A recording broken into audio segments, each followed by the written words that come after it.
Hi guys, let me teach you something that probably you didn't know. Did you know that trauma can be divided in two different groups? I have my notes here. Let me tell you all about it.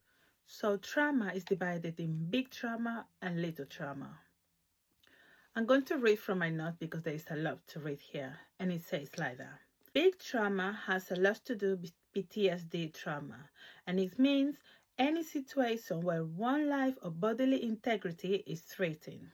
For example, going to war, being in combat, persecution, sexual or physical abuse, being in a serious accident, being in a crime, or being subject to any type of crime, probably maybe being the witness to a crime happening. It's also death or loss of a loved one, domestic abuse, child abuse, neglect, having a major surgery, life-threatening illness, losing your career. Could you imagine that? And witnessing death, which I said earlier. So those are all the examples from the big traumas, and it all has to be related with PTSD trauma.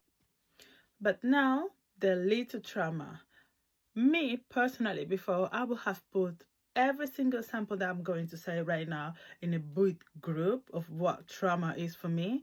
But since I know that it has two different type of traumas, I'm going to read what the little trauma says.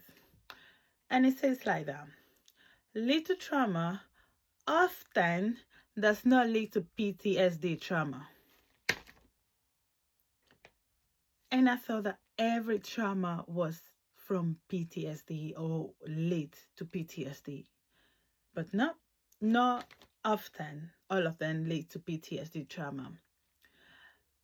So, little trauma does not often lead to PTSD trauma symptoms, but may cause trauma responses, including having more distress in your life and less quality of life.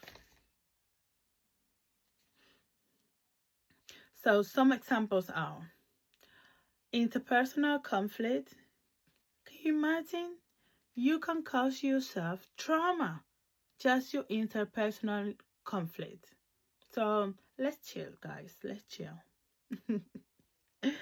Emotional abuse, infidelity, divorce, legal troubles, financial insecurity, feeling shame and humiliation, feeling left out, bullying, complex and developmental trauma. All of those are part of little traumas. So yeah, I feel like I learned something today. So now you know.